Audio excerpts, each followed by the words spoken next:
میرا بھی شکر ادا کرو. اللہ فرماتا ہے میرا بھی شکر ادا کرو اور اپنے والدین کا بھی شکر ادا کرو. فرمایا میرا بھی شکریہ ادا کرو اور اپنے والدین کا بھی. پہلی وجہ اس سے یہ سمجھ آتی ہے کہ والدین اللہ تعالیٰ کی کئی صفات کے مظہر ہیں، کئی صفات کے مظہر ہیں.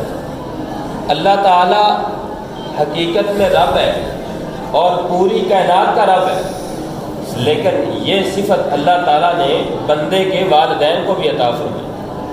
اللہ تعالیٰ قرآن پاک میں ارشاد فرماتا ہے رب ارحمہما کما ربیانی صغیرا، کہ دعا یوں کرو اے میرے رب تو ان دونوں پہ رحم فرما جس طرح انہوں نے مجھے بچپن میں پالا. کما ربا یعنی یہ جو دوسرا ربا یعنی کا نا، اس میں رب سے مراد والدین ہے، اس میں رب سے مراد والدین. حالانکہ اللہ کی ذاتی یا صفاتی صفات کے اندر کوئی بھی اللہ کے ساتھ شامل نہیں ہو سکتا، یہ شرک ہوگا، اور شرک ایسا گناہ ہے جس کی بخشش کوئی نہیں. اللہ تعالیٰ ارشاد فرماتا ہے ان اللہ لا یغفر ان یشرک بہ ویغفر ما دون ذلک لمن یشاء. بے شک اللہ تعالیٰ مشرک کو کبھی معاف نہیں فرمائے گا، اس کے علاوہ جسے چاہے بخش دے.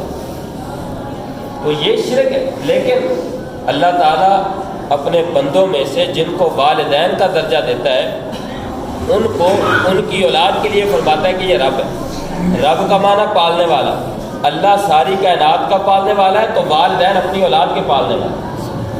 اس لیے جیسے اللہ مہربانی فرماتا ہے اپنے بندے پر، ویسے دیکھیں اللہ تعالیٰ کے بندے، ہم دنیا میں آئے ہیں، ہم سے لاکھوں کروڑوں بے بہا گناہ ہوتے ہیں، غلطیاں ہوتی ہیں، لیکن میرے رب کی بڑی عظیم صفت ہے اللہ تعالیٰ کبھی یہ نہیں فرماتا کہ میرے بندے تو اتنے گناہ کرتا ہے تو چل میری دنیا سے نکل جا، چل میری کائنات سے نکل.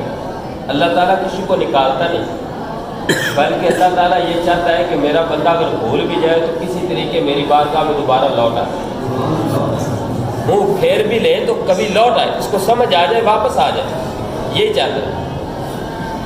تو جب بچے والدین کی نافرمانی کرتے ہیں، والدین کے احسانات ہوتے ہیں سب جانتے ہیں، والدین کے احسانات ہوتے ہیں اولاد پر، اولاد نافرمانی کرتی ہے.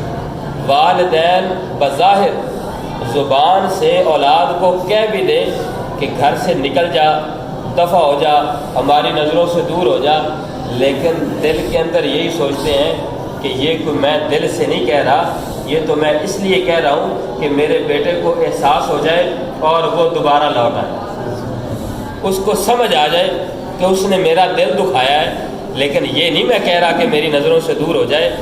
اگر وہ خدا نخواستہ چلا جاتا ہے، دور ہو جاتا ہے، تو اس وقت تک ماں یا باپ کو نیند نہیں آتی، اس وقت تک ان کے حلق سے پانی کا گھونٹ نہیں نیچے اترتا، اس وقت تک کوئی لقمہ نہیں نیچے اترتا حلق سے، جب تک وہ بیٹا ان کا دوبارہ ان کے پاس نہیں آ جاتا. تو والدین اللہ کی کئی صفات کا مظہر، اس لیے فرمایا کہ میرا شکر ادا کرو تو اپنے والدین کا بھی شکر ادا کرو، ان کے بھی تم پر اسی طریقے کے احسانات ہیں، اس لیے ان کا بھی شکر ادا کرو.